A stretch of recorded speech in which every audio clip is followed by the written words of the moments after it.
আগামীকাল ২৭শে এপ্রিল মোহিনী একাদশী। এই মোহিনী একাদশী অত্যন্ত শুভ দিন। আর এই শুভ দিনে যদি আপনার ভাগ্য বদলাতে চান, তাহলে ছোট্ট একটি কাজ করতে পারেন। একটি গাছের শিকড় আপনার ভাগ্য বদলে দিতে পারে এই মোহিনী একাদশীতে। যদি আপনি বিশ্বাস এবং ভক্তি নিয়ে করতে পারেন, আপনার দুর্ভাগ্য সারা জীবনের জন্য নাশ হতে পারে। আজকের আলোচনা এই মোহিনী একাদশীর দিন এই একটি গাছের শিকড় ধারণ কিভাবে করবেন, এই শিকড় ধারণে আপনার জীবনে কোন কোন দিক থেকে পরিবর্তন আসতে পারে, সেই বিষয় নিয়েই বিস্তারিত আলোচনা করব এবং বোঝানোর চেষ্টা করব। দেখুন, বিশ্বাসের সমস্ত কিছু আমাদের জীবনের পরিবর্তন হতে পারে। যদি আপনার মধ্যে কোনো রকম একটা দ্বিধাবোধ কাজ করে, আদৌ কি এটা কাজ করে, এটা কি হয়, দেখি করে, এই প্রশ্নগুলো যদি আপনার মনে থাকে, একদম করবেন না। এই আলোচনা শোনারও দরকার নেই, কেটে বেরিয়ে যান। যদি আপনার মধ্যে পজিটিভিটি কাজ করে, না ইনি কথাটা বলল, শুনি, অবশ্যই এর কাজ আছে, অবশ্যই এর রেজাল্ট সবাই পেয়েছে, তার জন্য উনি আমাদেরকে এই সাজেস্ট করলো, এই বিশ্বাস নিয়ে যদি করতে পারেন, 100% ফল আপনি পাবেন। কারণ অত্যন্ত গুরুত্বপূর্ণ এক আলোচনা আপনাদের সঙ্গে শেয়ার করতে চলেছি। যদি সঠিকভাবে এই নিয়ম মেনে আপনি শিকড়টা ধারণ করতে পারেন এই একাদশী চলাকালীন, তাহলে কিন্তু আপনার দুর্ভাগ্য নাশ হবে এবং সমস্ত দিক থেকে ভাগ্য আপনার হাতে থাকবে। দেখুন, দুর্ভাগ্য আমাদের জীবনের সবচাইতে ক্ষতিকর একটি জিনিস। কারণ আমরা সকলেই চাই ভালো থাকতে, ভালো খেতে, কিন্তু হয় না। যত সে এগোনোর চেষ্টা করে তত পিছিয়ে পড়ে। এটাকেই বলে দুর্ভাগ্য। আপনারও তো স্বপ্ন থাকতে পারে, ভালোভাবে বাঁচবো, ভালো কিছু খাবো, সংসারে সুখ শান্তি থাকবে, এসি করে ঘুমাবো, গাড়ি থাকবে, বাড়ি থাকবে, কিন্তু করতে পারছেন না। কিছু, কিছু জাতক জাতিকারা সুখ খুব সহজেই পেয়ে যাচ্ছে। আর আপনি বহু চেষ্টা করছেন, কিন্তু কোনো রকমভাবে এগুলো করতে পারছেন না। এর কারণ কি? এর কারণ একটাই, আপনার ভাগ্য কোথাও গিয়ে থমকে আছে। কেন থমকে আছে? কোনো একটি বাধা প্রাপ্ত হয়ে আছে। ঠিক এই কাজটা করলে সেই বাধাগুলো আপনি কাটিয়ে ফেলতে পারবেন এবং খুব সহজেই আপনার জীবনে এই যে এই দিকগুলো আসতে শুরু করবে। আর তখন আপনি কিন্তু সমস্ত বাধা থেকে মুক্তি পাবেন, মনের ইচ্ছা পূরণ করতে পারবেন। চাইলেই হবে, না চাইলে কিছুই হবে না। কারণ আমরা যদি না চাই, না আনি, সেটা তো আর আসতে পারে না। আনতে হবে, তারপরে তো তা ভোগ করবেন। তাই এইগুলো সবটাই আপনার জীবনে পজিটিভিটি আসবে, হবে, যেটা চাইবেন। তাই আমি সবকিছুই বোঝানোর চেষ্টা করব। শেষ পর্যন্ত আলোচনাটা শোনা বা দেখার অনুরোধ রইল। আলোচনা তো থাকবেই, তার আগে আমার সাথে কিভাবে যোগাযোগ করবেন সেই বিষয়টা একটু বলে নিই। নমস্কার, জয় মা কামাখ্যা, জয় মা তারা। যারা ভীষণভাবে বিপদে আছেন, কি করবেন বুঝে উঠতে পারছেন না, তাদের উদ্দেশ্যে বলব, একবার হলেও আমার সাথে সাক্ষাৎ করতে পারেন। কারণ বর্তমান পরিস্থিতি অনেক ভয়ানক। অর্থাৎ আমাদের অ্যাস্ট্রোলজার বা তন্ত্র দিয়ে বলছি, কোনটা সঠিক কোনটা বেঠিক খুঁজে পাওয়া খুবই কষ্টকর। কারণ এখন অনলাইন হয়ে, ইউটিউব এবং ফেসবুক হয়ে প্রচুর, প্রচুর, প্রচুর অ্যাস্ট্রোলজার এবং তান্ত্রিক সেজে বসে আছে। আমি সেজে বসে আছের কথা বলব। যদি কেউ থাকে শুনছে আমার এই কথার জন্য, বিপরীত তার প্রতিক্রিয়া থাকে, আমি আবারও বলছি, সবটাই কিন্তু এখন সেজে বসে আছে। সেখানে সঠিক জায়গা চেনাটা খুবই দুষ্কর। এমন, এমন একজন অ্যাস্ট্রোলজার হয়ে আছে, যারা অ্যাস্ট্রোলজারের কিছুই জানে না। কিন্তু তারা আপনার বাড়ি পর্যন্ত ভিজিট করতে পারে, চলে যাবে। তাই বিশ্বাস আপনার দেখানোর জন্য। কিন্তু এরা অবশ্যই আপনাকে সর্বশান্ত করে দিয়ে আসবে।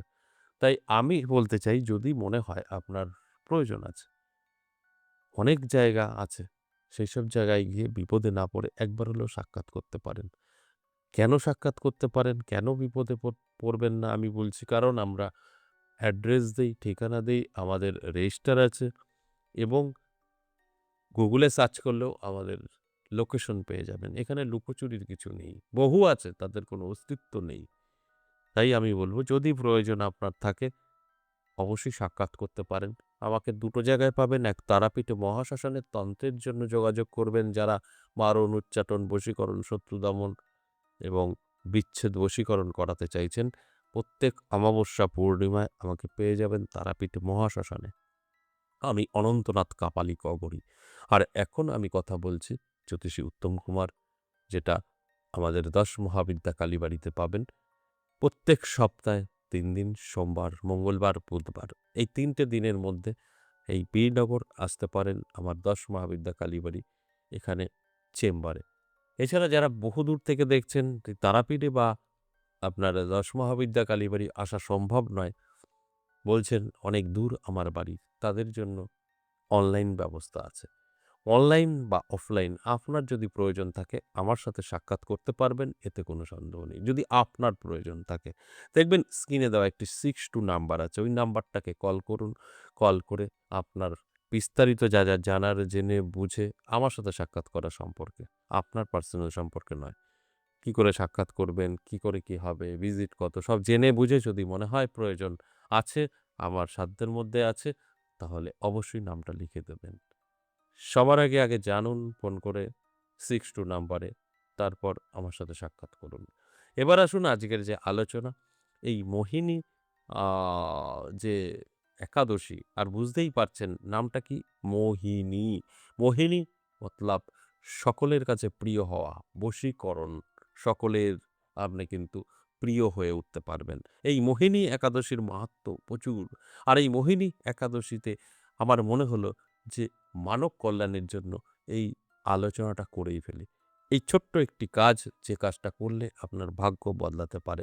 আর এই কাজটা আপনি আপনার বাড়িতে বসেই করতে পারবেন। আর যে গাছের কথা বলবো সেই গাছ আপনার বাড়িতেই আছে। এটা কোনো জায়গা থেকে খুঁজে আনতে হবে না, যারা হিন্দু আছেন তাদের জন্য। এবার কি করতে হবে সেটা বলি। আপনাকে সর্বপ্রথম এই মোহিনী একাদশীর দিন সকাল সকাল উঠতে হবে। স্নান আদি সেরে ঠাকুরের যার যা ইষ্ট দেবদেবী আছে তাদের নাম স্মরণ করবেন, পুজো অর্চনা করবেন, যেটা করা ইত্যাদি ইত্যাদি আপনার করা হয়ে গেল। অবশ্যই কিছু খাবেন না, আর আমিষ তো চলবেই না, নিরামিষ খেতে হবে।